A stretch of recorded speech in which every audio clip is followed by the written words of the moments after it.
Good afternoon and welcome. Thank you all for joining us for the 2019 webinar series of Jonas Nursing and Veterans Healthcare, which is the signature program of Jonas Philanthropies.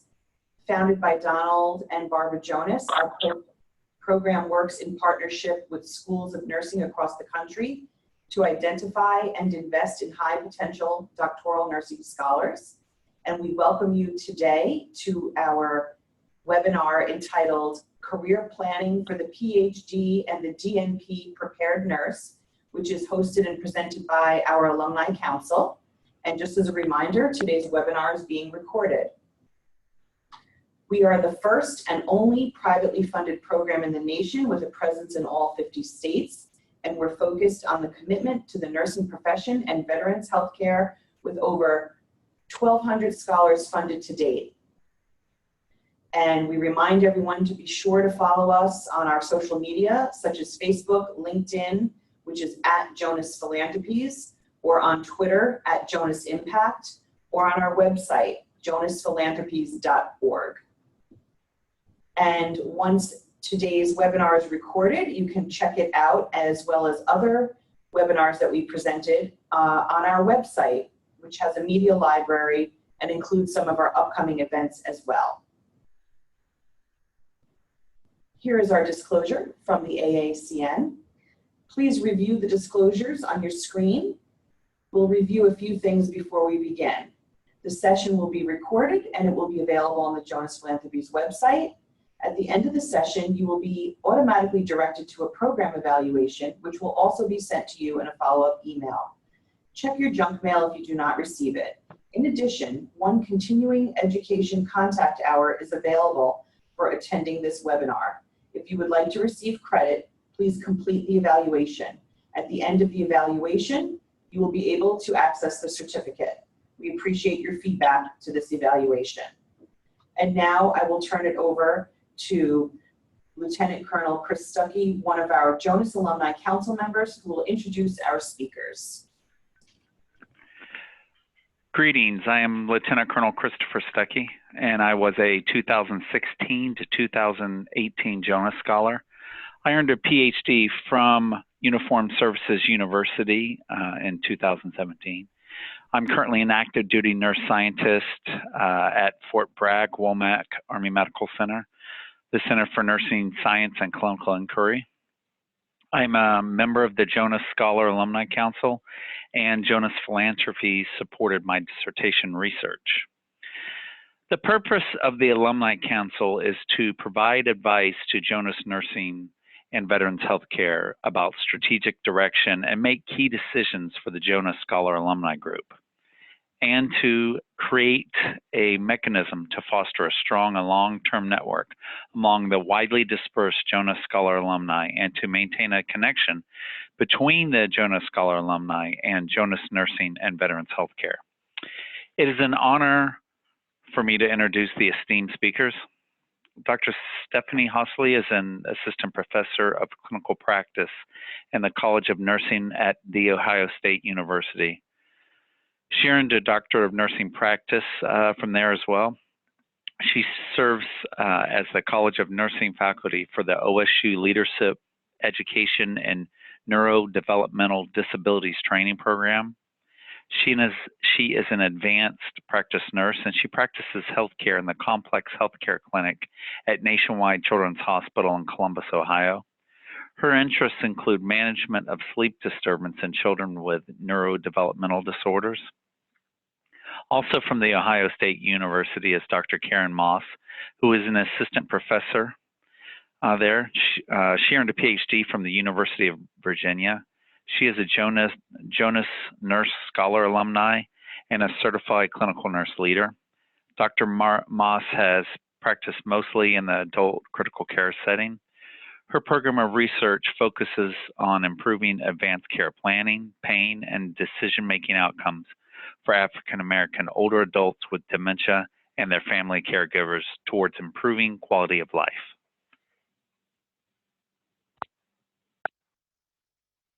Thank you for that wonderful introduction. Very, very kind. Good afternoon, and thank you all for taking time from your very busy schedules to join us for this webinar on career planning for the PhD and DNP prepared nurse. We are delighted to be here. I am Dr. Karen Moss, Assistant Professor in the Center for Healthy Aging, Self-Management, and Complex Care here in the College of Nursing at The Ohio State University. And here with me is... Hi, I'm Dr. Stephanie Hosley. I'm also an Assistant Professor here at The Ohio State University in the College of Nursing, and I teach in the Pediatric Nurse Practitioner program here, as well as practice in the Complex Healthcare Clinic at Nationwide Children's.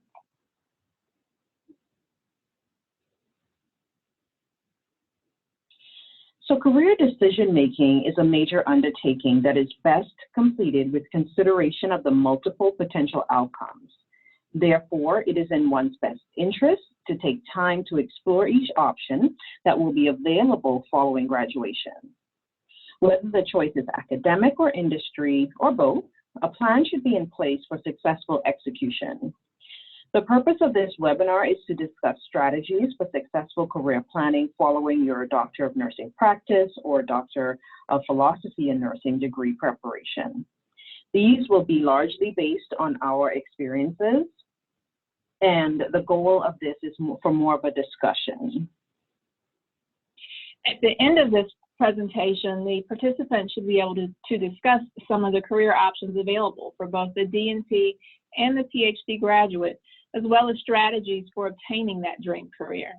You will also be able to use guided imagery to help you to discover the answers to the what's next question in finding that career, and discuss the role of mentors in the career planning process.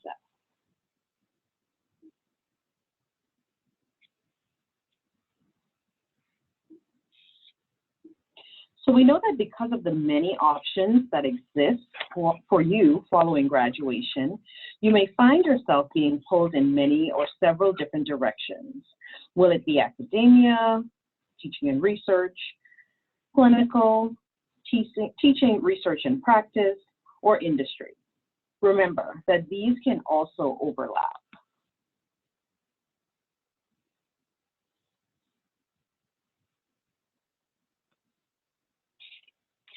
When we begin to consider the options for the DNP prepared nurse, it's important to first consider the needs of our country and our nation's healthcare right now, including the increased complexity of patient care, as well as our national concerns about the quality of care and safety. That naturally correlates with how the DNP is prepared to practice, not only as a leader in nursing practice, but also to help to translate research into practice and translate that knowledge into practice. If we think about some of the categories that some of the options would fall into, it naturally falls into both the clinical, the academic, and the community arena. With the clinical options that are available, the nurse executive is an ideal option for a DNP prepared nurse. We know that we are trained to be leaders and trained to improve health outcomes, and that naturally falls into the quality improvement expert. There are some specific organizations for quality improvement, such as the Helene Full Trust National Health Institute for Evidence-Based Practice in Nursing, that we are fortunate enough to have here at our institution. But even without that particular organization at your institution, there are numerous opportunities for QI or for quality improvement in your particular organization. Also, not to forget the importance of the informatics officer, and that the DNP prepared nurse quite naturally falls into that role and qualifies to fulfill and execute that role. Considering the academic arena, we know that there is a shortage of doctorally prepared faculty. So the DNP nurse is quite naturally aligned with that, even though we're not specifically educated to be an educator, so to speak. We do possess the qualities, the qualifications in order to fulfill that role and teach our next generation of nurses. And then finally, in the community arena, again, when we consider the current status of healthcare in this nation, we know that there are changes to be made, and the DNP prepared nurse quite naturally falls or can fulfill the role of both the policy advocate as well as leadership in some of our professional organizations. In order for us to make the changes that are there, we need to have a seat at the table, and so the DNP prepared nurse is definitely qualified to fulfill that seat.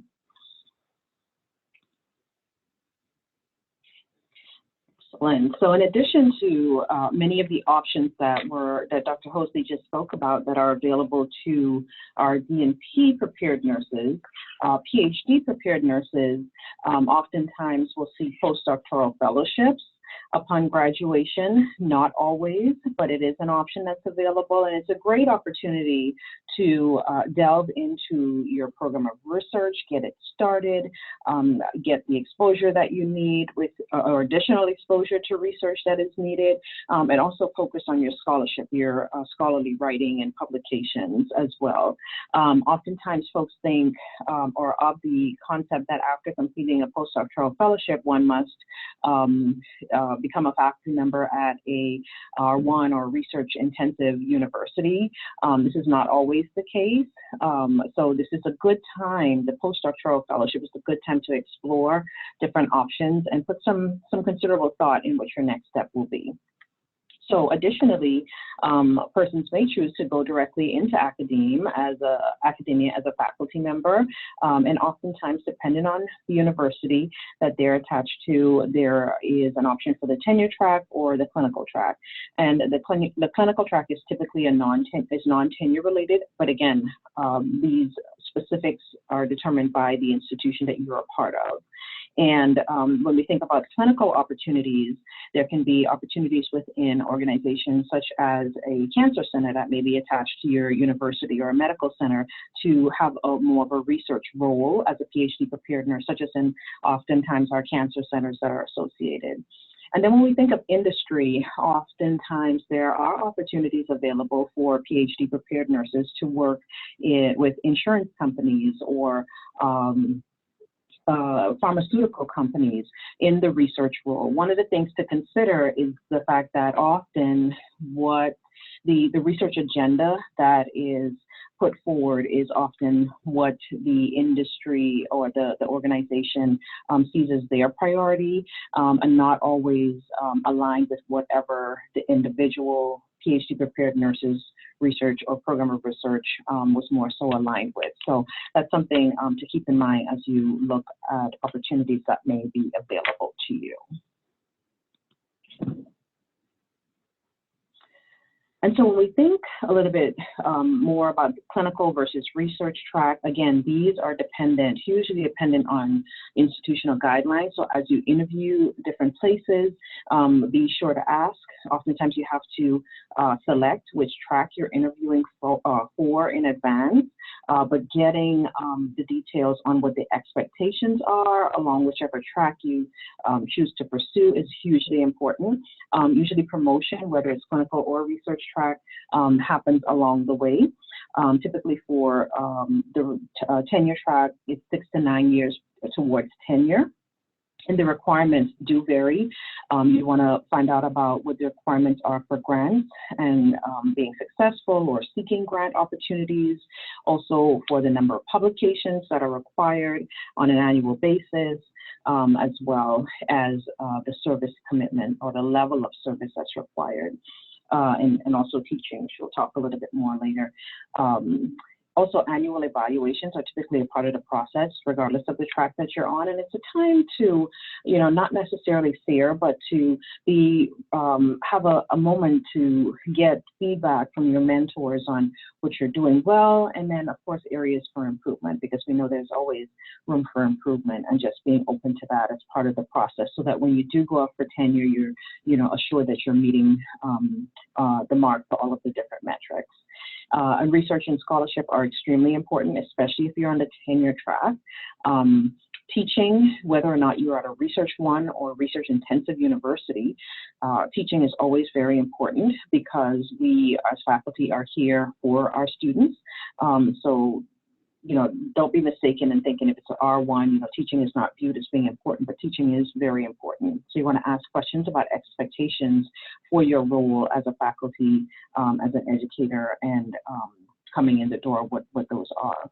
In terms of service, this is one that junior faculty tend to find themselves overcommitting in. So it's always good to make sure, find out what the expectations are, and making sure that we're not overcommitting on our service commitments, because, by doing that, we have more time taken away from our research and scholarly activities, which is just not a good thing. So we always want to be mindful of that. And do you have anything else to add, Dr. Hosley, as it relates to these? Thank you. The things that I would add would be, again, this is dependent upon your institutional guidelines.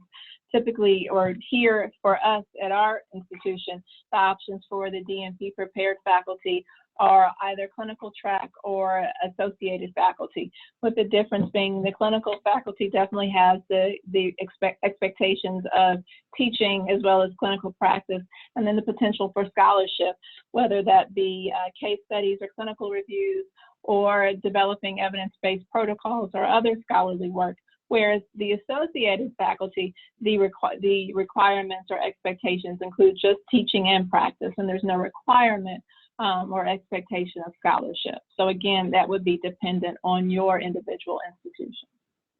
Thank you.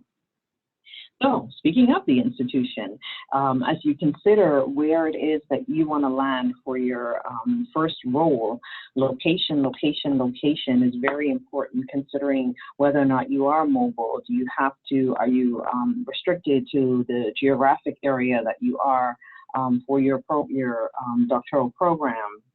And these things you will know, based on where your family is and family commitments, if there's a spouse and spouse's jobs, and all of these things help to weigh in on whether or not you are able to move for the purpose of your next position. And then opportunities for collaboration. And this is something you will probably be thinking about even before you interview. So do you know someone in your field of science who is there already, whether they're in the College of Nursing that you're seeking to be a part of or not, or whether it's a clinical role, whether you have someone there who you can collaborate with or potentially work with very closely.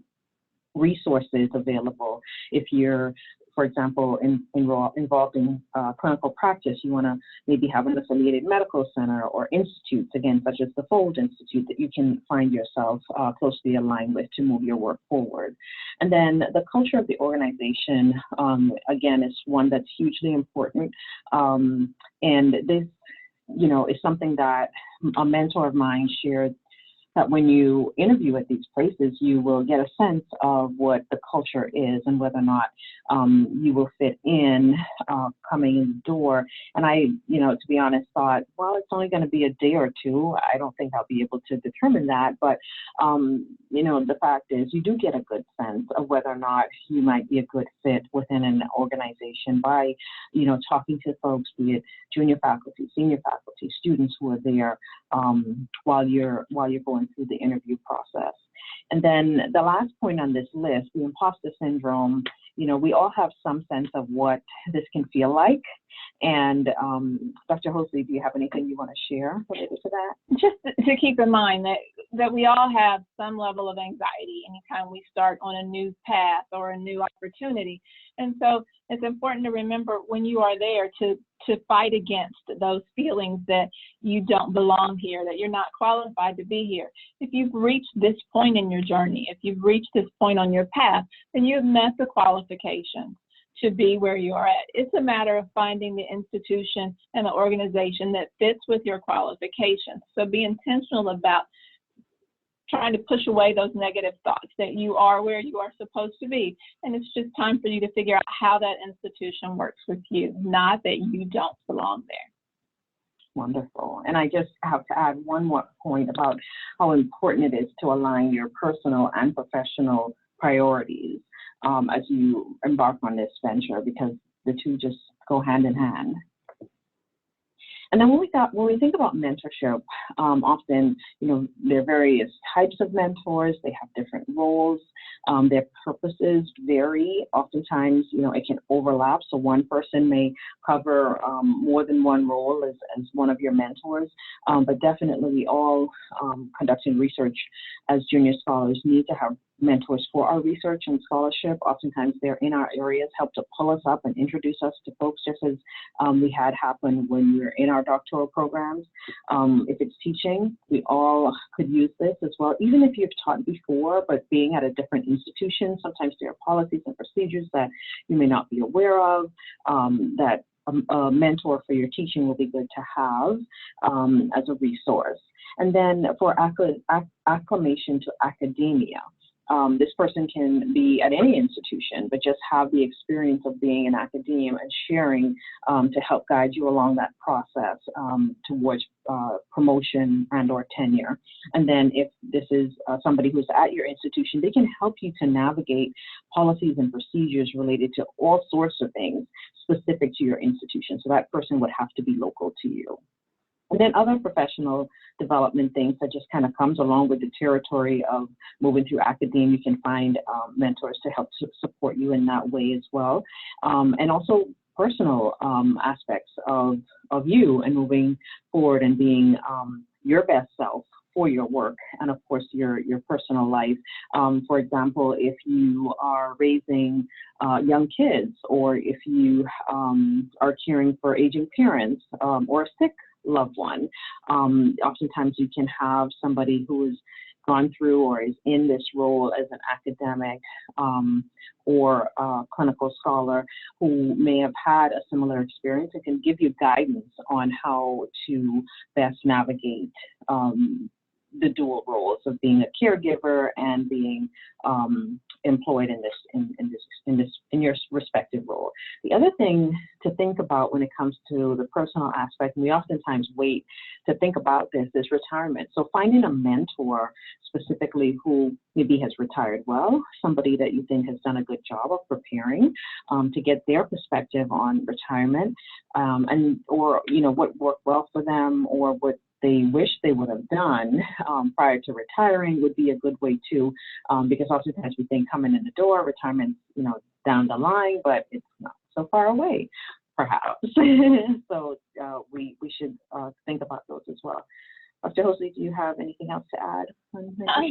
Just when you are beginning the process, just to remember again your needs. What is it that you need from the mentoring relationship, and which area of your life is it that you need? Whether it be your role as an academic or whether it's in your clinical practice, knowing that you may need more than one person to fulfill your needs as a mentee, and also what support does your organization offer?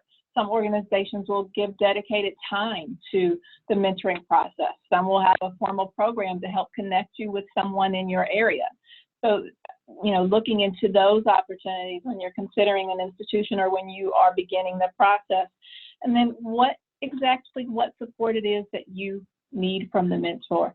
What area or is your challenge area that you need from them, and making sure that you also inquire what the mentor expects from the relationship, because it's a mutually beneficial relationship, and you want to make sure that the needs of the mentor are being met as well, so that they feel like they are fulfilling that role. And then finally, what are you willing to contribute to this? This is not just, oh, I have a mentor I'm going to meet. What is it that you're willing to contribute? You have to be able to communicate those needs. You have to be able to communicate on an ongoing basis if there are challenges with the relationship. And you have to be willing to learn. When the mentor is explaining things, it may not be exactly the same path that you would have taken, but there is something to gain from that knowledge and that experience. So having that willingness to learn, and then finally taking that initiative to request feedback. You may need more feedback from your mentor. The mentor may not know exactly what it is that you need. So again, that goes back to communication and just being intentional about this relationship, that it's not something that just happens, but there's some work that needs to be put into the relationship. What else would you add? So just all wonderful, wonderful points. Thank you. So just, if we could ask our listeners to kind of just remember what it was like to prepare and submit their first publication, or teach for the first time, or when you entered clinical practice as a bedside nurse or an NP, and how important the role of your mentor was to you with that process as you move forward to, remember, of course, you're reaching up to your mentors for help, but also to reach back to those who are coming up behind you. Extremely important, and it is fulfilling as well. And so when we think about resources along those lines, so there are, books, there's journal articles related to mentorship and moving forward in academia. The Chronicle of Higher Education is one that puts out a lot of really relevant topics. In terms of salary, the AACN, or American Association of Colleges of Nursing, has a book on salary, and they divide it up by region, whether it's 9 month or 12 month, and give you the breakdown of what salaries can look like. So as you navigate the process of interviewing and negotiating salaries, you'll have something concrete to look at as a reference point. Also make sure that the publications or books that you look at are relevant to today, because 30 years ago is not exactly the same as it is today. So think about that as you choose your publications to take a look at. And then the other bit of advice I would give is to make a priority list. We talked about the importance of personal and professional and alignment. What are the things you want in that next position? Assign weights to them is something that a tip that I got from a peer mentor, actually. So assign weights to whatever the priorities are on that personal and that professional list, in addition to the qualitative data that you'll collect each time you interview and sit down and kind of debrief on what your thoughts are based on the experiences that you have. And it was really helpful to look back at that and help to quantify kind of like a mixed methods process as you make such a big decision. One of the additional things to consider when you are on this journey is becoming certified or becoming a fellow. So why is certification important? Well, we need to validate our skills and our expertise, or it's one way to validate our skills and our expertise in whatever your particular area is, whether it be in pediatrics or in mental health care. There are certifications that you can obtain through the many different certifying bodies that will just be another thing that you can use and you can use to leverage your position, that you have the expertise in that area. So for myself, I actually am certified with both my clinical practice as a primary care nurse practitioner, but I also have certification as a certified nurse educator. So that also validates my expertise in the academic arena as well. So there are multiple combinations that can be used. And so those are just important to consider. And then there's also fellowship, which I believe you're going to speak to. Yeah, so, if it's a practice-related organization, for example, the fellowship in palliative care nursing or FPCN, oftentimes depending on whatever your specialty area is, organizations that are interdisciplinary that actually focuses on research and practice, such as the Gerontological Society of America. You can seek fellowship status there with the FGSA. And then, again, if you're more so, for nurse practitioners in particular, there's the FAANP, which is a fellow in the American Academy of Nurse Practitioners, or if you're more so research focused, the fellow in the American Academy of Nursing, or FAAN, would be something to consider. And oftentimes, again, as junior scholars, we think it's too early to begin preparing, but at least taking a look at what the requirements are for some of these will be really helpful, because again, when you look at moving towards promotion and tenure, these things all count and they work in your favor. It's also important to remember on this journey, having a collaboration or a collaborative role with your colleagues. So we're discussing the role of the DNP and the PhD, or the career opportunities available for the DNP and the PhD. And it's important to remember that we can go on this journey together. The PhD, their role is to generate that knowledge, and the DNP is translating that into practice. It quite naturally falls that we should work together. So again, being intentional about seeking out that role, just like you are going to seek out that mentor to find the PhD that you can work with. And you can begin this part of your journey even when you are still a student. And encouraging that of your students if you are an educator. For Dr. Moss and myself, the first conversation that we had, we discussed how can we work together. It's a team effort. Both of our objectives is to improve the health outcomes of the nation, then it quite naturally falls in line that we should work together with that. Excellent. And, you know, the number of nurses with doctorates is small, and we all need each other. So excellent, excellent points. I could not agree more. So this is a journey, right? We need fuel for the journey. We have to make sure that we are able to complete the journey. So one of the things that we want you to be mindful of as you begin this next step in your career path is that you have to take care of yourself. In order to implement all of these tips and all of the big decisions that we are considering at this point in time in our career, we have to take care of ourselves. Sometimes your institution is very helpful in supporting. For us here, wellness is incorporated into every aspect. So if it comes to a standing desk, or we may receive an email that let's go take a wellness walk, and whoever can come can go and walk. Whether or not that is in place at your institution, you have to be mindful to schedule it in. We know that sitting is the new smoking, and so yes, we don't want you to smoke either, but we also want you to make a conscious effort to get up and stand at least once an hour. When you schedule that meeting with your mentor, when you schedule time to look at the institution that you're interested in, schedule some time for exercise, at least 5 times a week for 30 minutes a day. Make it part of your calendar so that you have to do it. And then taking a time to be mindful, take some time for meditation, to be in the moment, to take some time and relax. And that naturally aligns with sleep and rest. We keep trying to add more and more into the day. You can't take away from that sleep if you're trying to complete this journey successfully. So making sure that you take that time for sleep. Like your brain and your body needs rest, it's important to disconnect. We're using an electronic platform right now to disseminate this information, and that's great. But it's important to remember that it's okay to disconnect from email or from the computer or your laptop, to disconnect from social media. Social media has its place, and we do a great job of disseminating new knowledge and points of interest. But sometimes you just need to unplug and remember that it's okay to step back and take a break. And then I think that Dr. Moss is going to talk to us about being kind. Absolutely. So in the scope of the job hunt and this process, you know, practice courtesy when you interview. You know, even if you know that the institution is perhaps not your top choice, sometimes you can be pleasantly surprised. And just because an individual is not a colleague or boss today doesn't mean that they cannot be tomorrow. So, you know, just be mindful of that as you navigate this process, and be discreet. You know, when experiences are not so positive, because, you know, it tends to happen sometimes, stay upbeat and try to stay focused on the positives.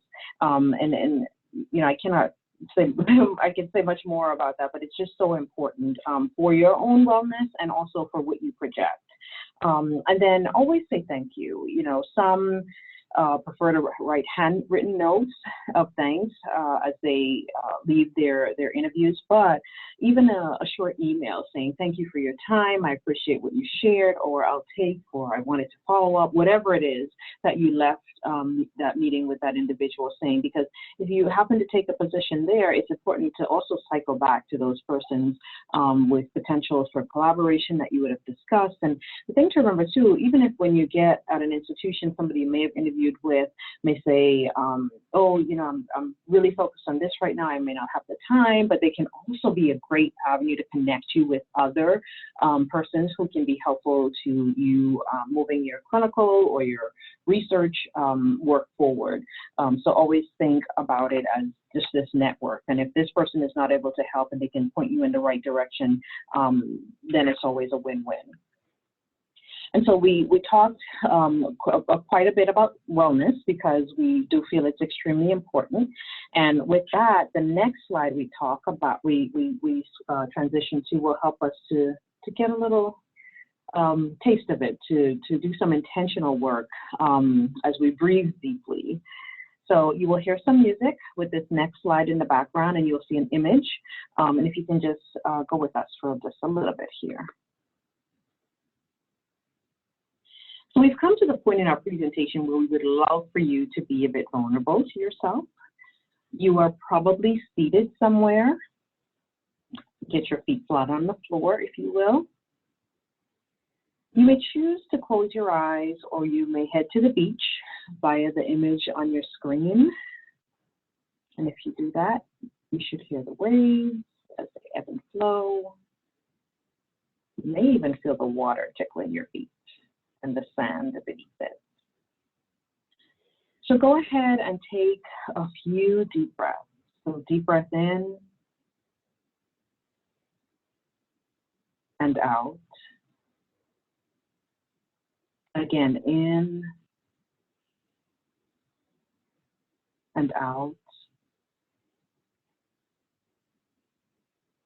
And one last time, in and out. And so think now of the year 2024, exactly 5 years from now.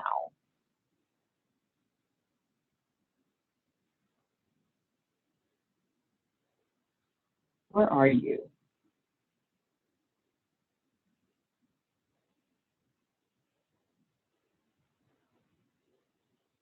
What are you doing?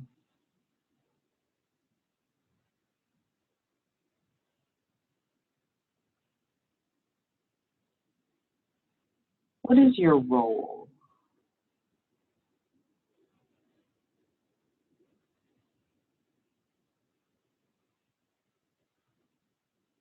But most importantly, are you happy?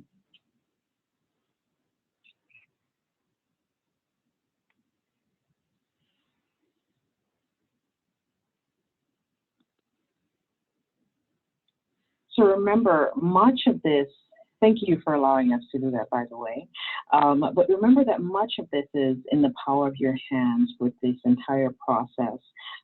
There will be things along the way that can happen just with life in general, but we must remain focused on our goals. Perseverance. And so in order to be able to respond with a resounding yes to the "are you happy" question, we have to do some goal setting. So just how every semester needs a plan, we are going to set some specific, measurable, attainable, relevant, and timely, also known as SMART goals. So as you begin to think about these goals, it's important to consider, again, the process that should be in place in order to reach them. And so who might you contact as that potential mentor? And what will be your next step? Taking the time to write this down, not just think about it, but put it into writing. Be intentional, put it in front of you and make it plain so that you can begin the next step. And not only thinking about the goals, but accomplishing those goals and being able to move on to that next step where you plan to be. Absolutely. And, again, we know that this process can seem burdensome, but we have to find ways to make it fun. So as you think about your responses to these questions, think about this decision that you are so privileged to make today, and that will influence your life over the next few years at least, and how it will impact the rest of your career as well, what it would look like. So it's a real advantage that we have to be able to do this. So we've taken just a brief moment of your time to discuss some of the options for both the DNP and the PhD prepared nurse. We talked about some of the strategies that you can use to select your dream career and the role of mentors in that process. We also talked about the role of promotion and tenure, as well as certifications and fellowship status in helping you to get to that point along your journey.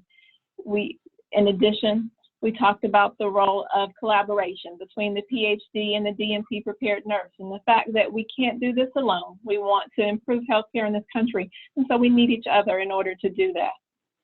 In order for you to be prepared for that journey, don't forget to take time to take care of yourself. Wellness is not just something on the list. It's something that you need to actively participate on a regular basis. We also talked about the answers to what's next, and we tried to give you a kind of a jump start to thinking about what's next, and we want you to continue to consider that and to continue to write down those goals and to continue on that goal-setting journey.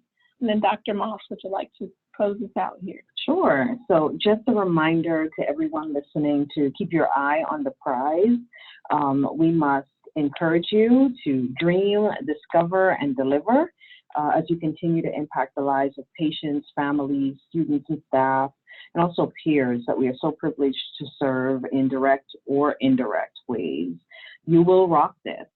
And we know that our time together here was packed, and there are so much more things that we could have discussed.